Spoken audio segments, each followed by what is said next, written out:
Hello friends, welcome to our channel. ఈరోజు మనం శ్రీ గురుదత్త గీత జ్ఞానపీఠము యోగీశ్వరేశ్వర్లు శ్రీ శ్రీ శ్రీ కళా గోపాలస్వామి మహారాజ్ గారితో మనం ఇంటర్వ్యూ చేయబోతున్నాం. నమస్కారం గురుగారు. జై గురుదత్త. ఓకే గురుగారు, ఇప్పుడు చూసుకుంటే భగవద్గీతలో మాయ అనే పదానికి అర్థం ఏంటండి అసలు? మాయ అంటే ఉన్నదాన్ని కాకుండా లేని దాన్ని చూడటం. ఉన్నదేమిటి అన్నది ఎలివేషన్ చేయటం లేదు, లేనిదేమిటి అని కూడా చూడటం లేదు. మీరు కనిపిస్తున్నది చూస్తున్నారా, ఉన్నదాన్ని చూస్తారా? కనిపించేదాన్ని చూస్తాం. కనిపించేదాని పక్కనే ఉన్నది కూడా ఉంది. ఇప్పుడు ఒక టేబుల్ పైన ఒక గ్లాస్ పెట్టినామనుకో, వాటర్ గ్లాస్. అక్కడ ఏముంది అంటే గ్లాస్ ఉంది అంటారు. అది తీసేసిన తర్వాత ఇప్పుడేముంది అంటా నేను. అంటే ఏమీ లేదు, ఖాళీ ఉంది అనరా? ఖాళీ ఉంది. ఖాళీ ఉందా లేదా? ఖాళీ ఉంది అని చెప్తున్నాడు ఆయన. అయితే మీకు కనిపిస్తున్నది గ్లాసు, కానీ ఆ గ్లాస్ ఉన్న ప్లేస్ ఏదైతే ఉందో అది ఖాళీ ఉంది. ఆ ఖాళీని తెలుసుకునేటటువంటి సిద్ధాంతం లోపించింది. ఇప్పుడు లోపించేసేసి ఖాళీ గురించి వదిలేసేసి ఆ పరమాత్మ అనేటటువంటిది ఒక రూపంగా ఉంది అనేటటువంటి భావనలో ఉన్నాం. ఇప్పుడు పరమాత్మను గురించి చూస్తే మనకు ఆకలి అవుతుంటుంది, కనిపిస్తుందా? అది ఆకలి కనిపించదండి. పోనీ దాహం వేస్తుంటుంది, కనిపిస్తుందా? కనిపించదు. ఓహో, ఎవరైనా మిమ్మల్ని తిడుతారు, మీ మనస్సు బాధకు దుఃఖానికి గురైంది, ఇప్పుడు ఆ దుఃఖం కనిపిస్తుందా? కనిపించదు. ఎవడో పార్టీ ఇచ్చాడు, ఆనందం అనిపించింది, ఇది కనిపిస్తుందా? అంటే లోపల ఉన్నది కానీ కనిపించదు. అంటే ఏవి కనిపించవు. కానీ ఇప్పుడు ఏం కనిపించాలి మీకు? పరమాత్మ కనిపించాలి. ఈ అల్పమైనవే కనిపించినప్పుడు వీటికన్నా సూక్ష్మమైన వాడు.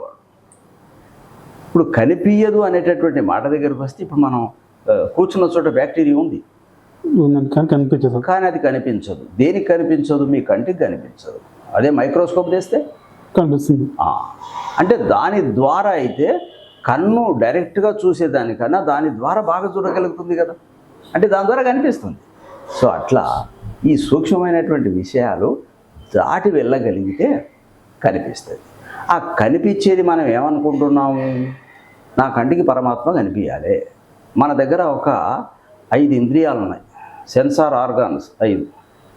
కన్నుకే కనిపించాల్సిన అవసరం లేదు. నాకు చర్మానికి గాలి చర్మానికి తగులుతుంది, ఉంది అని నేను నిర్ధారణ చేసుకున్నాను.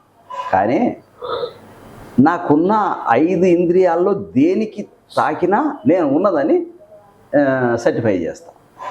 ఉదాహరణ, మనం ఇంట్లో పప్పు చేసిండ్రు, దాంట్లో ఉప్పు ఉందా లేదా చూడు అంటారు. అంటే ఆ పప్పును తీసుకొని కంట్లో వేసుకోమని టేస్ట్ చూస్తే ఉందా లేదా అని తెలుస్తుంది. ఉప్పు ఉందా లేదా చూడమన్నారు కదా. చూడాలంటే చూసేది ఏది? కన్ను కదా. కానీ కంటికి కనిపించదు. అది టేస్ట్ చూస్తే నాలుగు, అంటే నాలుక కూడా చూడగలదు దాని లెక్కకు, అవునా కదా? చర్మం కూడా చూడగలదు. ఆ ప్రకారంగా ఉప్పు ఉందా లేదా చూడు అంటే అక్కడ నాలుక చూసేది, దానికి కన్ను ఉందా లేదంటే దాని ఆర్గాన్ దానికి ఉంది, నాకు తెలిసిపోతుంది. సో అట్లా పంచేంద్రియాలు ఏవైతే ఉన్నాయో ఈ పంచేంద్రియాలకు తెలియని పదార్థం అది. ఓకే గారు, ఇప్పుడు చూసుకుంటే క్షేత్ర మరియు క్షేత్రజ్ఞ అనేవి రెండు ఒకటేనా? అంటే వాటికి ప్రాముఖ్యత ఏంటండి? 13వ అధ్యాయం అని ఒకటి ఉంటుంది భగవద్గీతలో. క్షేత్రజ్ఞ విభాగ యోగము అని ఉంది. దాన్ని క్షేత్రము అంటే శరీరము, క్షేత్రజ్ఞుడు అంటే శరీరంలో ఉన్నవాడు. భూమి క్షేత్రం అంటే ఒక అర్థం, భూమి ఆ భూమిని సాగు చేసేవాడు ఒకడు ఉంటాడు కదా. అట్లా క్షేత్రం అంటే శరీరము, క్షేత్రజ్ఞుడు అంటే శరీరంలో ఉన్నటువంటి వాడు. ఈ శరీరంలో 3 ఉన్నారు. ఒకటి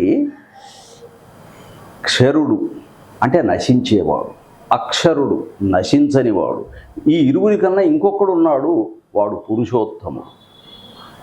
అయితే ఈ 2 గురించే క్షేత్రజ్ఞ విభాగ యుగంలో చెప్పాడు. క్షేత్రము అంటే శరీరము, క్షేత్రజ్ఞుడు అంటే శరీరాన్ని నడిపేవాడు. అంత అర్థం సరిపోతుంది.